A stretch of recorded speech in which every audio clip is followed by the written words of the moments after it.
Ayun, popeyes. So, popeyes chicken. Sobrang.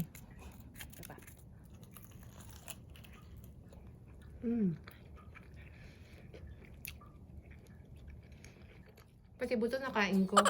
Sobrang sarap pati buto nakain ko. Oh.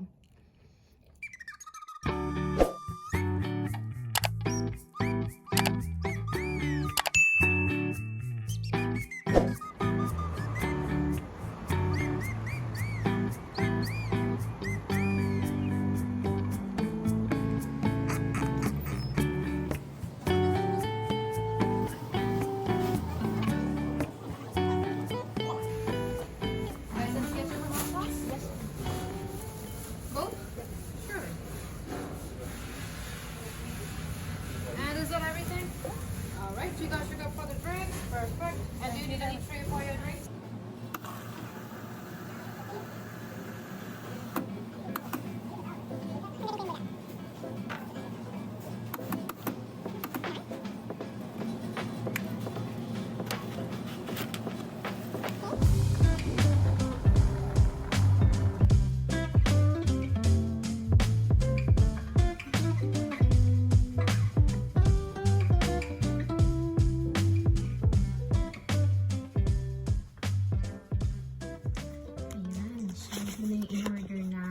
In-order namin yung popeyes. Tingnan natin kung malalaki yung chicken.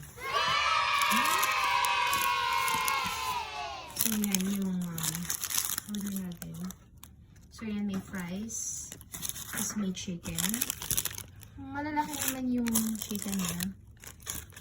Dalawang legs. At saka parang malalaki din yung iba. So, tatlong malalaki at saka dalawang maliit. Ayan, tikman ko yung fries ng popeyes.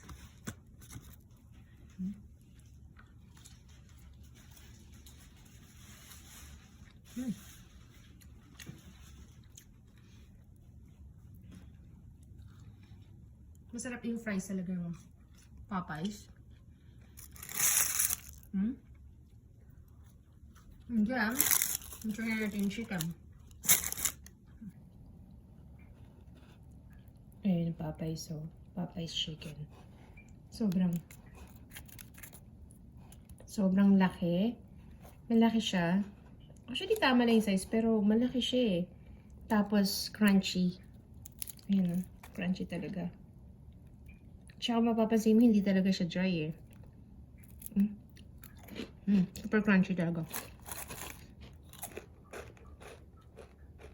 Crunchy talaga. Yung chicken.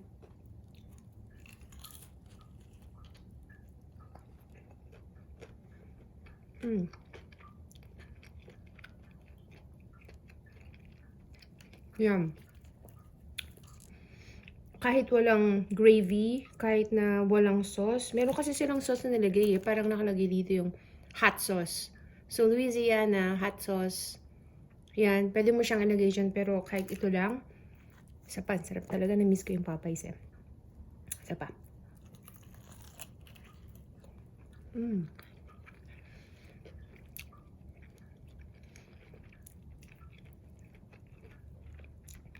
Promise.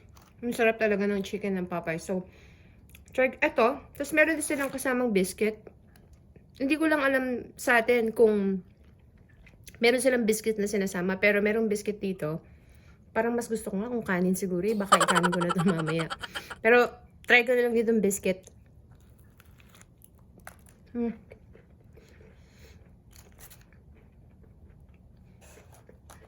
Ano talaga? Fries. Mas gusto ko pa rin talaga yung kanin. Kainin ko dito sa kanin, pero enjoy ko na yung chicken. Pero sobrang panalo talaga ang Popeyes. Pati buto nakain ko. Sobrang sarap pati buto nakain ko.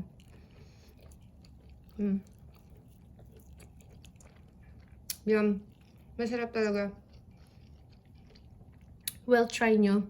Try nyo yung Popeyes. Kung hindi nyo pa natikman yung Popeyes, re-recommend ko talaga, i-try nyo talaga yung chicken. So, ano ba din may gusto ng chicken? So, kung chicken, syempre, Jollibee, Kung di pa titikman ng Popeyes, try nyo. And then let me know kung nagustuhan nyo yung chicken ng Popeyes. Pero para sa akin, masarap talaga yung Popeyes. Panalo to.